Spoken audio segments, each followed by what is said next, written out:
Hello, everybody. I am back. It is Thursday, June 13th. I'm back from a nice vacation with my dad and brother. So today I took two trades, a long in the S&P and a short in the NASDAQ. And the S&P trade worked. I wish I would have held it for a little bit longer, but I wanted to secure profits. I did slightly too early. I interfered, but I'll talk about that a little bit in the analysis. And then the NASDAQ was a good trade, but I took myself out of it. So it was a bad trade because I managed it poorly and I could have had a nice gain on it, but I did not. Overall, since last week, I'm doing a much better job at skipping trades and staying patient and waiting for the close of candles to occur. My mindset is just much more the way a trader's mindset should be, and the fact that I'm passing trades that I shouldn't take, that don't make sense to me, that don't align with what type of trader I am, which is a move-to-move trader that likes to catch moves from one area of interest to another area of interest. So, happy with my performance. Let's dive into the analysis. Okay, so this is the ES trade I took today. I got long at the bottom there. And then it went against me a little bit, so I added another contract.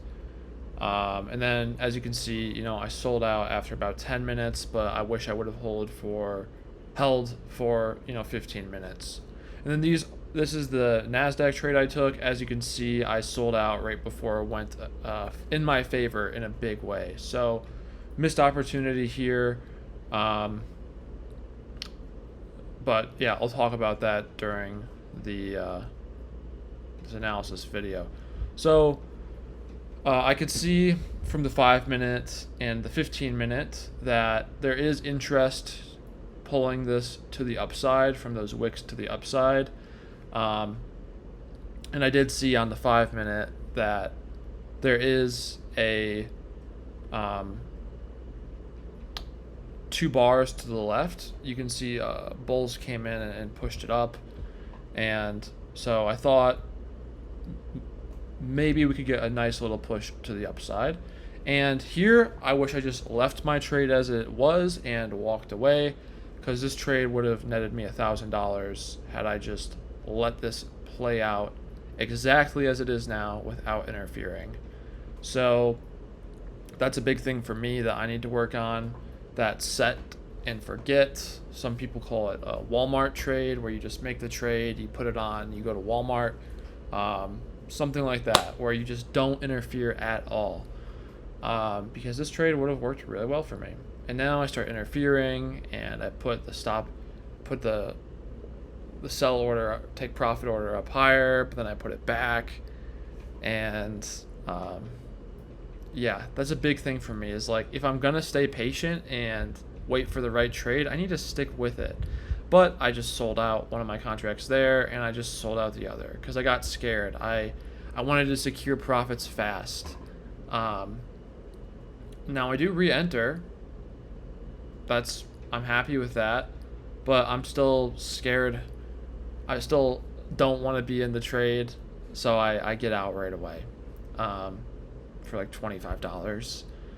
And it's dumb of me. I mean, this trade would have worked very well, but I see that, hey, it's at the top of this range. I do expect another move down.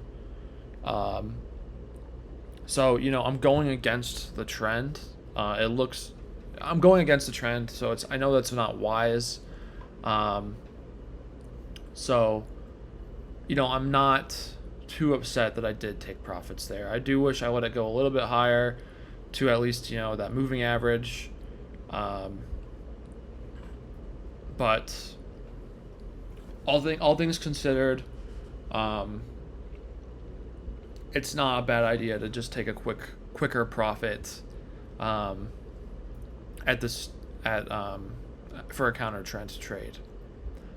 Now,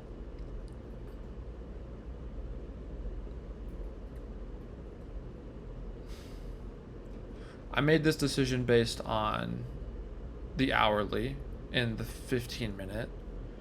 I expected a pullback to occur, but I also expected there to be a downtrend. So you'll see I'll buy or I'll sell MNQ contracts shorting the market, looking for another move down. And that's another trade that my interfering with it hurt it. So I hurt myself last week really bad by just going on tilt and trading a market I shouldn't have traded. I hurt myself today by limiting my profits, by not letting the trade play out like I had anticipated. So I put, that was just another dumb ES play.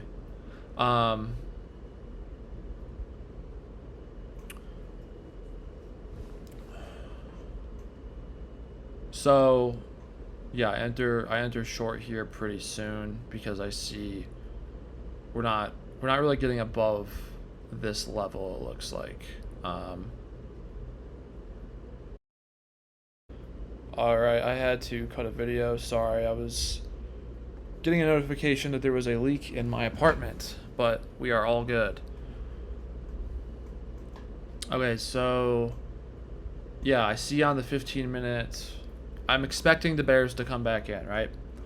I see on the 15-minute that we're at, in the NASDAQ, we're back at those really key levels of yesterday's close and yesterday's high. So I'm hoping that these levels will be held and the bears will come in that pushed it down hard this morning, that the bears will come in and push it down again. And I enter with like 3 contracts, stop loss like 20 points higher, so I'm risking $120. Then I enter with a couple more contracts and bring that up to like $200 of risk. Except I have 2 of the contracts at a closer stop loss point, so it isn't actually 200 in risk. And this is another one where if I just left it the way it is right now, it had a very nice gain. So right now my performance is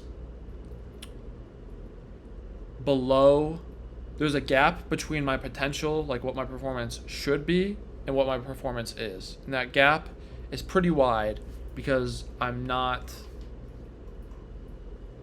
letting my trades work.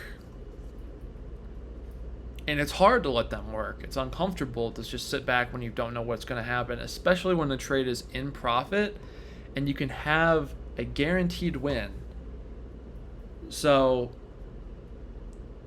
one thing, I'm going to change topics a little bit here. One thing I did good today is I didn't really trade for stimulation like I did last week. And when I felt the urge to just stare at the charts and seek out stimulation and just trade for excitement, I just closed it and walked away. So, yeah, we got out of the position. Oh, oops. That was the end of my recording because I just wanted to be done with it. But I'll still talk for a little bit longer and look at the chart. Throw up the picture of the chart. So, yeah, I just sold out too early. I didn't let my trade run. It was reasonable to expect that a trade would have this, that the market would have another sell-off today. I was right about that. I didn't jump the gun. I let it come back to past the moving average on the 5-minute, to the moving average on the 15-minute. But what's more important than the moving average, because the moving average isn't actually that statistically reliable of a sell point, is that it's back at the yesterday's high, yesterday's close level. And that's a level that the shorts are going to want to defend. They sold it off really hard in the morning. So it's Sorry, I'm getting some text about the leak. My brother's also getting the notifications. So, yeah, I just need to sit with my positions longer, and let them play out and not interfere, and trust my judgment. I need to trust my judgment and have confidence. My confidence, it's easier to have that when you're not getting swirled around and unraveled trying to stimulate yourself. So my big key is just learn the lessons from that last week, which is trading is a lot easier if you only take the very best trades. Don't expect a trade. If you're trading the indices, like me, the S&P and the NASDAQ, don't expect a trade every day. You're not going to get one. You're going to get one like 50% of the days. Yesterday was a huge move up. So looking at the daily chart for today, after that second sell-off, it was way low. Also could have expected bulls to come back in, because here's a really important point. After a big up move like that, a doji is very likely. It's very likely going to close near where it closed yesterday, or like just be in the middle. It sold off a bit, so I was looking at another long setup. I ultimately didn't take it because there was a second big bearish sell-off. So I don't know, I didn't want to risk it when I wasn't confident, and that's perfectly okay. I'm not trading for stimulation. I'm trading to make money. I'm treating it as a job. It should be a boring activity. So with all that, I'm going to end this video. Thank you for watching.